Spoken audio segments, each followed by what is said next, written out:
Praise the lord hallelujah.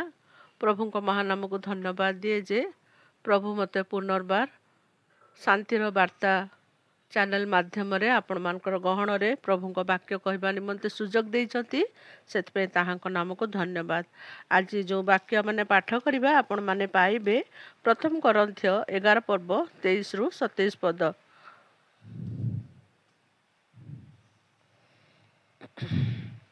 कारण मु प्रभु प्राप्त जो शिक्षा तुम्भमान को प्रदान करिअछि ताहा एही शत्रु हस्तरे समर्पित हेबा रात्रे प्रभु जीशु रोटी घेनी धन्यवाद दे ताहा भांगी कहिले एहा तुम्भमान को निमंते मोहर शरीर मते स्मरण करिबा निमंते एहा कर।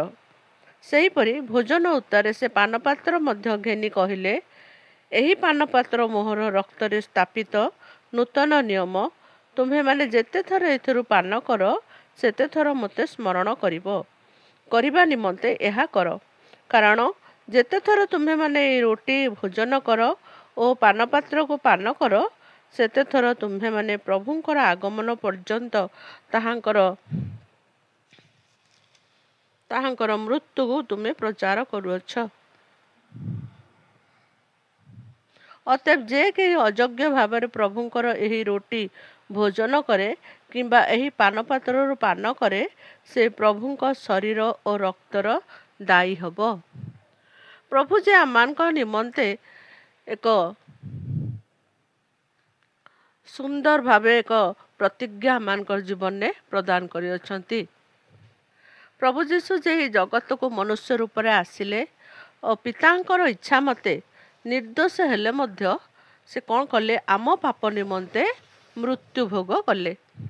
मनुष्य रूप में तृतीय दिवस रे से उत्थित हेले समस्त दुख भोगिले और ताहांकर महिमा प्रवेश करिले एवं शत्रु हस्तरे समर्पित हेबा पूर्वे प्राचीन मानक और जाजक मानक मध्य मानक हाथ में धरा जीवे बोली ताहांकर शिष्य मानक से जणाई थिले।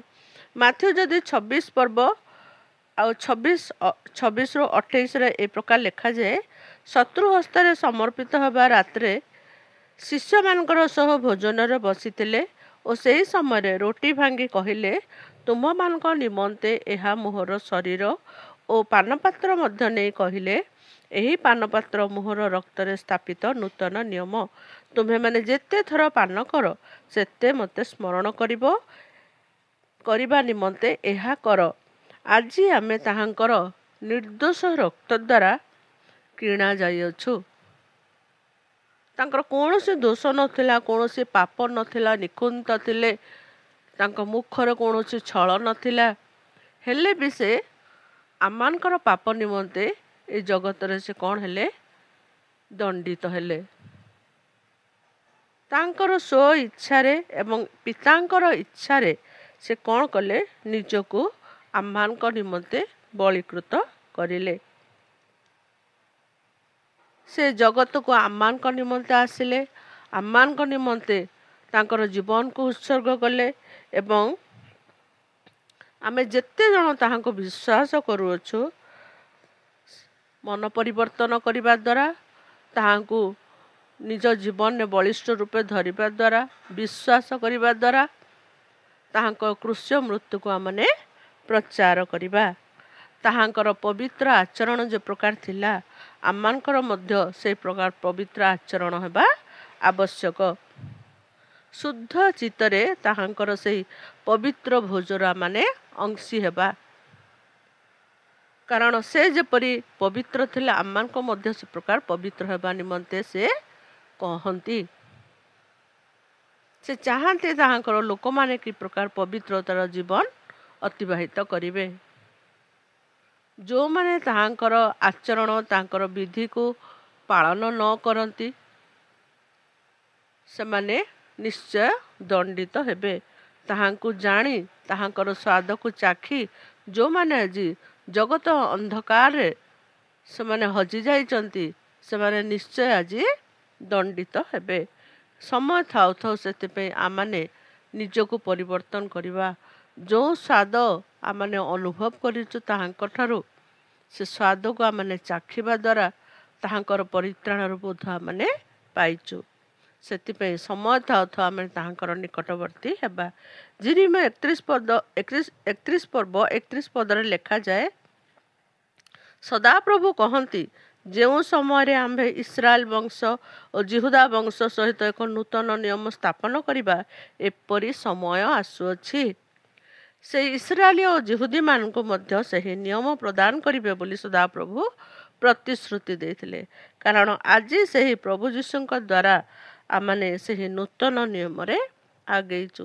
ତାହାଙ୍କର ସେହି ପବିତ୍ର ରକ୍ତ ଦ୍ୱାରା ଆଜି ପ୍ରତ୍ୟେକ ଆମମାନେ ପରିତ୍ରାଣ ପ୍ରାପ୍ତ ହୋଇଛୁ।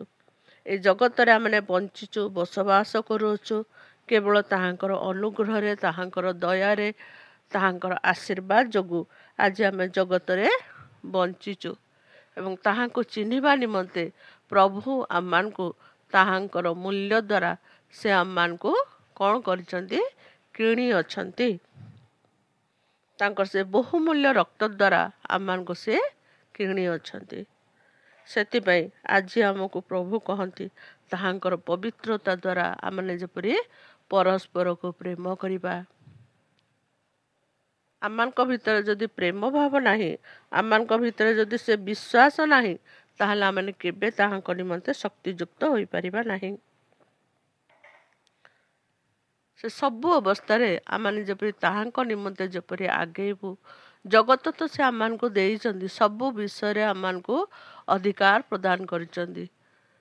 କିନ୍ତୁ ଜଗତକୁ ଧରି ଯଦି ଆମେ ଖ୍ରୀଷ୍ଟଙ୍କୁ ଗ୍ରହଣ ନ କରୁ, ଖ୍ରୀଷ୍ଟଙ୍କ ପଥକୁ ଅନୁସରଣ ନ କରୁ, ତାହେଲେ ଜଗତରେ ରହି ଆମମାନେ ମୃତ। ଜଗତରେ ରହି କୌଣସି ଆମମାନଙ୍କର ଲାଭ ନାହିଁ। ସେଥିପାଇଁ ସମୟ ଥାଉ ଥାଉ ଆମେ ତାହାଙ୍କର ସାକ୍ଷୀ ହେବା, ତାହାଙ୍କ ନିମନ୍ତେ ଆମମାନେ ବଳିଷ୍ଠ ହେବା। ଯୀଶୁଖ୍ରୀଷ୍ଟଙ୍କର ରକ୍ତ ଦ୍ୱାରା ନୂତନ ମନୁଷ୍ୟ ରୂପରେ ଆମମାନଙ୍କୁ ସେ କ'ଣ କରିଅଛନ୍ତି? ନିର୍ମାଣ କରିଅଛନ୍ତି। ଆମେ ତାହାଙ୍କ ରକ୍ତ ଦ୍ୱାରା କିଣା ଯାଇଅଛୁ। ସେ ଆମକୁ ପ୍ରତ୍ୟେକଟି ମୁହୂର୍ତ୍ତରେ କ'ଣ କରନ୍ତି? ପ୍ରତିପାଳନ କରୁଅଛନ୍ତି। ଆମମାନଙ୍କର ତତ୍ତ୍ୱ ନିଅନ୍ତି। ତାହାଙ୍କର ସାକ୍ଷ୍ୟ ଦ୍ୱାରା, ବାକ୍ୟ ଦ୍ୱାରା, ଆଶ୍ଚର୍ଯ୍ୟ କାର୍ଯ୍ୟ ଦ୍ୱାରା ଅନେକ ରୋଗୀମାନେ, ଅନେକ ଦୁଃଖୀମାନେ, ଅନେକ ଭୂତଗ୍ରସ୍ତମାନେ ସୁସ୍ଥତା ପାଉଥିଲେ। ସେହି ପ୍ରକାର ଆଜି ଆମ ଜୀବନର ମଧ୍ୟ ସବୁ ମନ୍ଦତା ତାହାଙ୍କ ନିମନ୍ତେ ତ୍ୟାଗ କରି ତାହାଙ୍କର ରକ୍ତକୁ ସ୍ମରଣରେ ଆଣି ଆମମାନେ ମଧ୍ୟ ନିଜକୁ ପରିବର୍ତ୍ତନ କରିପାରିବା। ତାହାଙ୍କୁ ଜୀବନର ପ୍ରଥମ ସ୍ଥାନ ଆମମାନେ ଦେବା, ଯାହାଦ୍ୱାରା ସେହି ପବିତ୍ର ଭୋଜର ଆମମାନେ ଅଂଶୀ ହେବା। ଲୋକ ଦେଖାଣିଆ ଭୋଜ ଆମମାନେ ନ ନେଇ ଆମମାନେ ପବିତ୍ରତାର ସହ ଆଚରଣ ସହିତ ଈଶ୍ୱରଙ୍କର ଚରଣ ତଳେ ବସି ନିଜକୁ ଆମମାନେ ଭାଙ୍ଗିବା। ଯଦି କାହା ପ୍ରତି ଆମମାନଙ୍କର ଶତ୍ରୁତା ଭାବ ଅଛି, ସେ ଶତ୍ରୁତା ଭାବକୁ ତ୍ୟାଗ କରିବା। ଯଦି କାହା ସହିତ ଆମମାନେ ଅମିଳନତା ଅଛି, ସେ ଅମିଳନତାକୁ ଦୂର କରିବା। ଯଦି କେଉଁ ଭାଇ ଭଉଣୀଙ୍କ ପ୍ରତି ଆମମାନଙ୍କର ମନ୍ଦ ବ୍ୟବହାର ଅଛି, ସେ ମନ୍ଦ ବ୍ୟବହାରକୁ ଆମମାନେ ଦୂର କରିବା। ନିଜ ପରିବାରରେ ଯଦି ଆଜି ଅସଜଡ଼ା ବିଷୟ ଅଛି, ସେ ଅସଜଡ଼ା ବିଷୟକୁ ଆମମାନେ ସଜାଡ଼ିବା। ନିଜର ବ୍ୟକ୍ତିଗତ ଜୀବନରେ ଯଦି କୌଣସି ଆମମାନଙ୍କର ଅସୁବିଧା ଅଛି, ସେ ଅସୁବିଧାକୁ ଆଗେ ଆମେ ଦୂର କରିବା। ଆମମାନେ ପବିତ୍ରତାର ସହିତ ତାହାଙ୍କର ଭୋଜର ଅଂଶୀ ଆମମାନେ ହେବା। ଯେତେବେଳେ ଆମମାନେ ସବୁ ଅବସ୍ଥାରେ ଯେତେବେଳେ ତାହାଙ୍କର ଗୌରବ କରୁ, ତାହାଙ୍କୁ ଜୀବନର ପ୍ରଥମ ସ୍ଥାନ ଦେଉ, ଆମମାନଙ୍କ ଜୀବନରେ ବିଭିନ୍ନ ପ୍ରକାର ରୋଗ ବ୍ୟାଧି କଷ୍ଟ ଯନ୍ତ୍ରଣା ସେ ସବୁରୁ ସେ ଆମମାନଙ୍କୁ କ'ଣ କରନ୍ତି? ଉଦ୍ଧାର କରନ୍ତି। କେତେବେଳେ ଆମମାନଙ୍କୁ ସେ ଉଦ୍ଧାର କରିବେ? ଯେତେବେଳେ ଆମମାନେ ତାହାଙ୍କୁ ହୃଦୟର ସହ ଗ୍ରହଣ କରିବା, ହୃଦୟର ସହ ତାହାଙ୍କୁ ଧରିବା। ଖ୍ରୀଷ୍ଟୀୟ ଜୀବନ ଏକ ସରଳତାର ଜୀବନ ନୁହଁ। ବିଭିନ୍ନ ପ୍ରକାର ବାଧା ବିଘ୍ନତା ଦ୍ୱାରା ହିଁ ଆମେ ଖ୍ରୀଷ୍ଟଙ୍କୁ ଧରିଥାଉ। ଯେତେବେଳେ ଖ୍ରୀଷ୍ଟଙ୍କୁ ଧରୁ, ଆମମାନଙ୍କ ଜୀବନରେ ଶୈତାନ କ'ଣ ଆଣେ? ବିଭିନ୍ନ ପ୍ରକାର ବାଧା ଦେଇ ଆମମାନଙ୍କୁ ତା ଆଡ଼କୁ କରିବା ପାଇଁ ସେ ଚାହିଁଥାଏ। କିନ୍ତୁ ପ୍ରଭୁ ଯୀଶୁ ଖ୍ରୀଷ୍ଟ ଯିଏକି ଆମମାନଙ୍କ ଏକମାତ୍ର ଜୀବିତ ରାଜା, ସେ ଆମମାନଙ୍କୁ ଚାହାନ୍ତି ତାହାଙ୍କର ସନ୍ତାନ ହେବା ନିମନ୍ତେ, ସନ୍ତାନ କରିବା ନିମନ୍ତେ ସେ ଆମମାନଙ୍କୁ ଚାହାନ୍ତି। ଓ ସମସ୍ତ ମନ୍ଦତାରୁ ଆମମାନଙ୍କୁ ରକ୍ଷା କରି ସମସ୍ତ କଷ୍ଟ ଯନ୍ତ୍ରଣା ଅସୁସ୍ଥତା ଦୁର୍ବଳତାରୁ ଆମମାନଙ୍କୁ ସେ ରକ୍ଷା କରି ଆମମାନଙ୍କୁ ସ୍ୱର୍ଗୀୟ ଆନନ୍ଦ ପ୍ରଦାନ କରନ୍ତି। ପ୍ରଥମ ପିତର 1:19 ଲେଖାଯାଏ, ବରଂ ନିଖୁନ୍ତ ନିଷ୍କଳଙ୍କ ମେଷଶାବକ ସଦୃଶ ଖ୍ରୀଷ୍ଟଙ୍କର ବହୁମୂଲ୍ୟ ରକ୍ତରେ ମୁକ୍ତ ହୋଇଅଛ। ପ୍ରଭୁ ଯୀଶୁ ଯେ ନିଖୁନ୍ତ ଓ ନିଷ୍କଳଙ୍କ ଥିଲେ, ଆମମାନଙ୍କୁ ମଧ୍ୟ ତାହା ସେ ସେହି ପ୍ରକାର ହେବା ନିମନ୍ତେ ଦର୍ଶାନ୍ତି। ତାହାଙ୍କର ପବିତ୍ର ରକ୍ତ ଦ୍ୱାରା ଆମମାନଙ୍କୁ ସେ କ'ଣ କରିଅଛନ୍ତି? ପରିଷ୍କୃତ କରିଅଛନ୍ତି, ଯାହାଦ୍ୱାରା ଆମେ ତାହାଙ୍କୁ ସ୍ମରଣ କରି ତାହାଙ୍କର ସେହି ଶରୀରକୁ ରକ୍ତର ମୂଲ୍ୟକୁ ବୁଝିପାରି ସେ ପବିତ୍ର ଭୋଜର ଅଂଶୀ ହେବା, ସେହି କ୍ରୁଶ୍ୟରୁ ମୃତ୍ୟୁର ପ୍ରଚାର କରିବା, ଯାହାଦ୍ୱାରା ପ୍ରଭୁ ଆମମାନଙ୍କର ଜୀବନରେ ଆଶ୍ଚର୍ଯ୍ୟ କାର୍ଯ୍ୟ କରିବେ। ତାହାଙ୍କର ଅନୁଗ୍ରହରେ ଆମମାନଙ୍କୁ ସେ କ'ଣ କରିବେ? ଆଗେଇବେ। ସେ ପବିତ୍ର ଭୋଜର ଆମମାନେ ଅଂଶୀ ହେବା ଦ୍ୱାରା ଆମମାନଙ୍କ ଜୀବନରେ ଗୋଟେ ବଡ଼ ପରିବର୍ତ୍ତନ ଆସିଥାଏ। ହୃଦୟର ସହ ତାହା ମାନେ ଗ୍ରହଣ କରିବା। ଲୋକ ନେଉଛନ୍ତି, ଆମେ ନେବୁ, ସେ କଥା ନ ହୋଇ ଆମମାନଙ୍କ ଜୀବନରେ ଆମେ ଯେପରି ସତ୍ମାର୍ଗରେ ଥାଇ ସତ୍ ଚିନ୍ତା କରି ଈଶ୍ୱରଙ୍କର ସାନ୍ନିଧ୍ୟରେ ସମୟ କାଟିବା। ପ୍ରଭୁ ଆମ ସମସ୍ତଙ୍କୁ ଆଶୀର୍ବାଦ କରନ୍ତୁ। ଏହି ଭୋଜର ଅଂଶୀ ହେବା ନିମନ୍ତେ ଆମମାନଙ୍କ ପ୍ରତ୍ୟେକଟି ଜୀବନକୁ ସେ ଅଧିକାର କରନ୍ତୁ। ଆମେନ୍। ପ୍ରାର୍ଥନା କରିବା। ପବିତ୍ର ପବିତ୍ର ପବିତ୍ର ପବିତ୍ର ଗୌରବମୟ ରାଜା, ତୁମର ଧନ୍ୟବାଦ କରୁଛୁ, ପ୍ରଶଂସା କରୁଛୁ, ଗୌରବ କରୁଛୁ ପିତା। ଆମମାନେ ଯୋଗ୍ୟ ନଗଣ୍ୟ ଦିନହୀନ ପିତା, ତୁମ ନିକଟରେ ବସି ପ୍ରାର୍ଥନା କରିବାର ଆମମାନଙ୍କର ଯୋଗ୍ୟତା ନାହିଁ। ତୁମ ନିକଟରେ ମାଗିବା ନିମନ୍ତେ ଆମମାନଙ୍କର ଯୋଗ୍ୟତା ନାହିଁ। ତୁମ ନିକଟରେ ନିବେଦନ କରିବାର ଆମମାନଙ୍କର ଯୋଗ୍ୟତା ନାହିଁ। କିନ୍ତୁ ବାପା, ତୁମେ ସେଇ ଆମମାନଙ୍କୁ ଉର୍ଦ୍ଧ୍ୱରୁ ଆହ୍ୱାନ କରିଅଛ। ତୁମର ସେ ସ୍ପର୍ଶ ଆମମାନଙ୍କୁ ପ୍ରଦାନ କରିଅଛ, କାରଣ ଆମେ ତୁମର ସନ୍ତାନ। ପ୍ରଭୁ, ତୁମେ ଆମମାନଙ୍କୁ ଉର୍ଦ୍ଧ୍ୱରୁ ସାହାଯ୍ୟ କର, ଦୟା କର, ଅନୁଗ୍ରହ କର। ଆମମାନଙ୍କର ସମସ୍ତ ମନ୍ଦ ବିଷୟ ଗୁଡ଼ିକୁ ଦୂର କରି ଏକ ପବିତ୍ରତାର ଜୀବନ କାଟିବା ନିମନ୍ତେ ତୁମେ ଆମମାନଙ୍କୁ ସାହାଯ୍ୟ କର। ଆମମାନଙ୍କର ଜୀବନର କର୍ତ୍ତା ତୁମେ ହୁଅ ପିତା। ସର୍ବଶକ୍ତିମାନ ପରମେଶ୍ୱର, ତୁମର ସେ ରକ୍ତର ମୂଲ୍ୟକୁ ବୁଝି ଅନ୍ୟମାନଙ୍କ ଆଗରେ ତାହା ପ୍ରଚାର କରିପାରିବୁ। ତୁମର ସେ କୃଷ୍ୟ ମୃତ୍ୟୁକୁ ଅନ୍ୟମାନଙ୍କ ଆଗରେ ଆମମାନେ ପରିବେଷଣ କରିପାରିବୁ, ଯାହାଦ୍ୱାରା କି ପ୍ରତ୍ୟେକ ଆଜି ତୁମକୁ ଜାଣିବେ, ତୁମର ପରିଚୟ ପାଇବେ ଏବଂ ସେ ପବିତ୍ର ଭୋଜର ଅଂଶୀ ହେବେ। ସେହି ପ୍ରକାର ତୁମେ ଦୟା କର। ଆଜି ପ୍ରତ୍ୟେକ ଲୋକମାନଙ୍କୁ ତୁମେ ଆଶୀର୍ବାଦ କର। ଆଜି ଯେଉଁମାନେ ଦୁଃଖୀ, ରୋଗୀ, ପୀଡ଼ିତ, ସେମାନଙ୍କୁ ସ୍ପର୍ଶ କର ପିତା।